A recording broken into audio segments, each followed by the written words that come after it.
आज हम लोग चर्चा करेंगे उरांव जनजाति पर। तो चलिए शुरू करते हैं। पहला प्रश्न है, जनसंख्या की दृष्टि से उरांव जनजाति झारखंड में क्या स्थान रखती है? तो इसका ऑप्शन है ए प्रथम, बी द्वितीय, सी तृतीय और डी चतुर्थ। तो इसका सही आंसर ऑप्शन नंबर बी द्वितीय है। अगर जनसंख्या के दृष्टिकोण से देखा जाए तो उरांव जो है झारखंड में दूसरी सबसे बड़ी जनजाति है और ये मुख्य रूप से रांची हो गया, लातेहार, पलामू, सिंहभूम इत्यादि क्षेत्रों में रहते हैं। और जनसंख्या दृष्टिकोण से अगर झारखंड में प्रथम कहा जाए तो ये संथाल सबसे बड़ी जनजाति है। अगले प्रश्न की ओर बढ़ते हैं। उरांव के गोत्र को क्या कहते हैं? ऑप्शन है, ऑप्शन ए पोन, option B Paras, option C किली, ऑप्शन डी गोई। तो इसका सही आंसर ऑप्शन सी किली है। उरांव में जो है कई टोटमिक गोत्र में बटे रहते हैं जिन्हें किली कहा जाता है, जैसे कि तिर्की हो गया, कच्छप हो गया, मिंज हो गया, खलको हो गया, इक्का हो गया, खाखा, किरकिट्टा, टोप्पू, कुजुर आदि इनके कुछ प्रमुख गोत्र हैं। और ये जो पोन है ये हो समाज में वधु मूल्य को पोन कहा जाता है। और पारस जो है ये असुर जनजाति के गोत्र को पारस कहते हैं। और गोई जो होता है वो गांव की कुंवारी लड़कियां जब उरांव जनजाति में आपस में मित्रता स्थापित करती है तो उसे गोई कहते हैं। अगला प्रश्न है, उरांव के प्रमुख देवता कौन है? इसके ऑप्शन है ए धर्मेश, बी ठाकुर देव, सी मरंगुरु और डी डिहवर।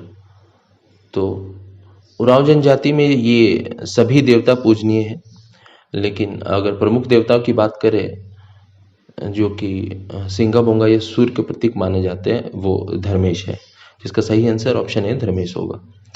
अगला प्रश्न है, उरांव जनजाति में साल में एक बार हंड बोरा संस्कार होता है, यह प्रायः किस महीने में किया जाता है?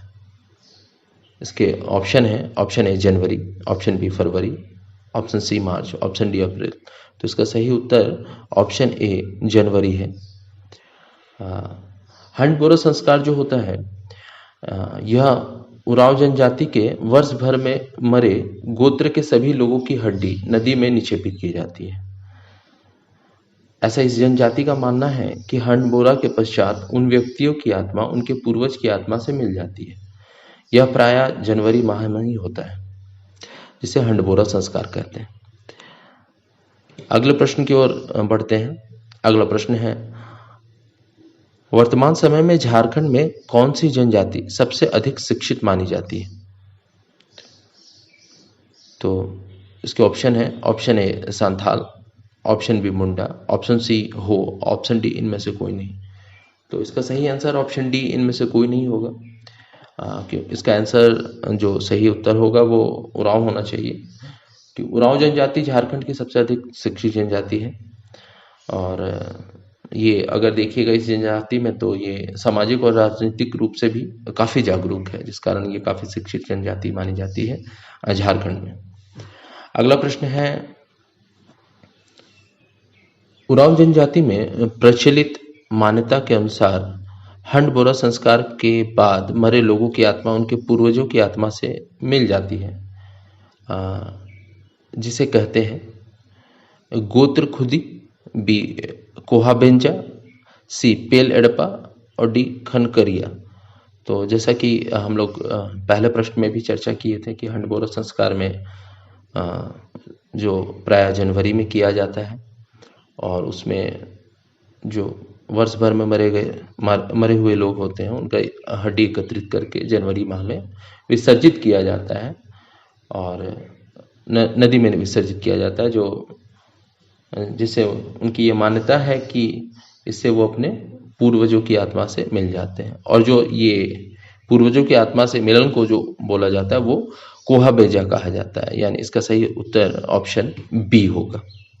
अगला प्रश्न है, उरांव जनजाति का प्रथम वैज्ञानिक अध्ययन इनमें से किसने किया था? इसके ऑप्शन है, option A Mahadevi Verma, option B Raghunath Murmu, option C Bihari Lakra, option D S C. Rai. तो इसका सही answer option D S C. Rai होगा। एस.सी. राय ने ही पहली बार उरांव जनजाति का प्रथम वैज्ञानिक अध्ययन किया था।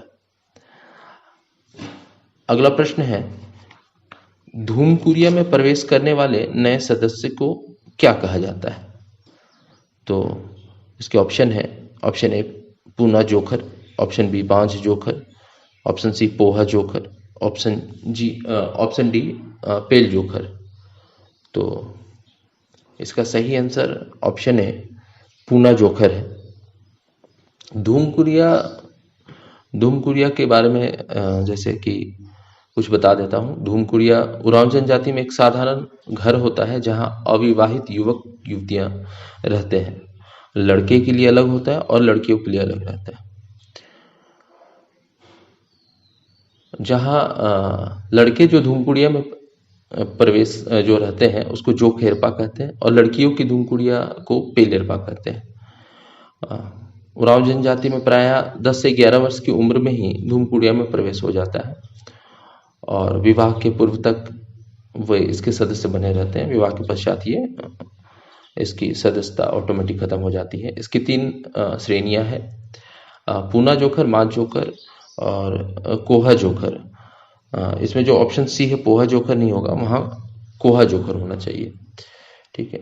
पूना जोखर जो होता है, जो नए प्रवेश करने वाले सदस्य होते हैं उन्हें पूना जोखर कहते हैं, जैसे कि ऑप्शन ए में था।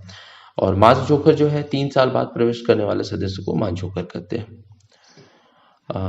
धूमकुरिया दरअसल अगर देखा जाए तो एक जनजातीय प्रशिक्षण केंद्र होता है जहां एक सफल सामाजिक व्यक्ति बनने की शिक्षा दी जाती है।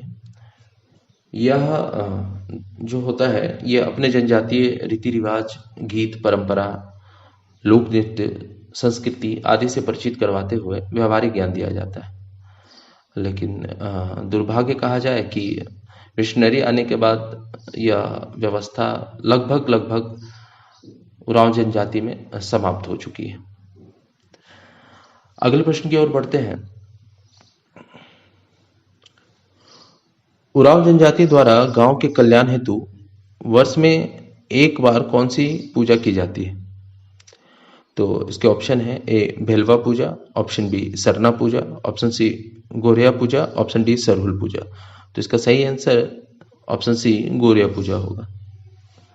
अगला प्रश्न है, उरांव जनजाति के देवता धर्मेश की तुलना निम्न में से किससे की जाती है? ऑप्शन ए पृथ्वी, ऑप्शन बी आकाश, ऑप्शन सी सूर्य, ऑप्शन डी प्रकृति। तो इसका सही आंसर ऑप्शन सी सूर्य होगा।